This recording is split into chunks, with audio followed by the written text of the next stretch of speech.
Hey you guys, I'm Kyle. I'm Vinny. And we are EXHORDER. And this one's for the UK.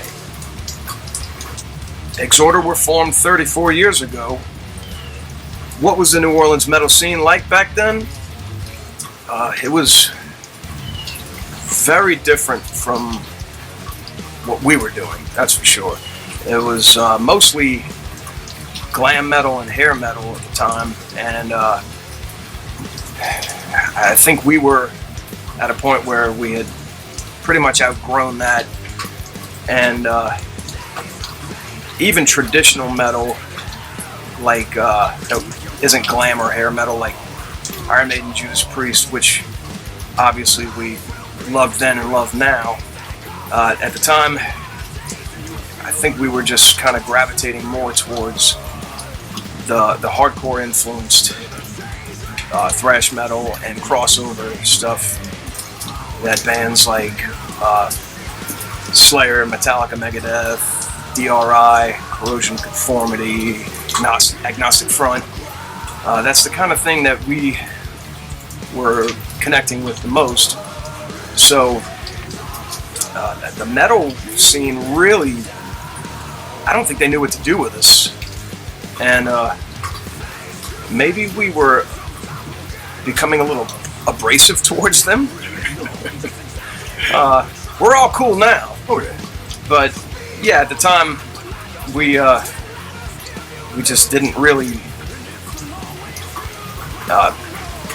feel like we fit in there, and I don't think they knew what to do with us, to be honest with you. So it was the punk rockers that welcomed us. So we really started playing our shows in the punk rock scene, and eventually a lot of the metalheads that felt similar to the way that we did kind of started gravitating our way. And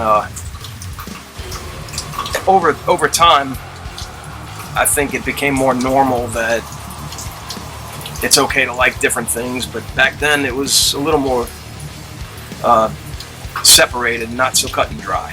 We had to force our way in just like we had to do everything else back in those days. But they were pretty accepting of it.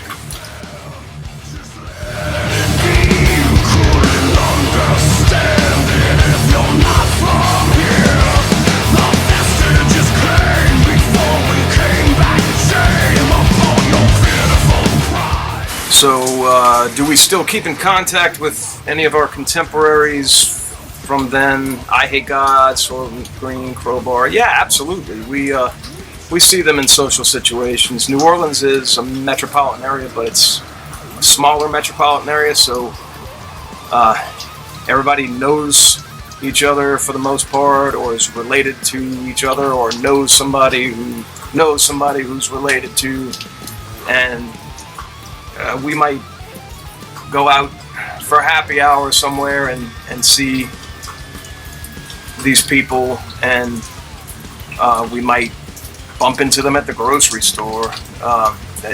There's a lot of times where we see these people more often when we're on tour. I was just laughing last year when we were in Europe doing the festival shows, and Kirk Winstein from Crowbar and his wife Robin were there with Jamie Josta's project that he had on the road, and we were laughing and joking that we see them more in Europe than we actually do at home. Yeah, everybody's got a busy schedule, everybody that's in the band, but it is a close-knit community. It's the smallest big city in the country. So much so, I think over the last 40 years, we all kind of had sex with each other's wives and girlfriends at some point too. That's how bad it is. So yeah, we keep in close contact with each other. We're all related.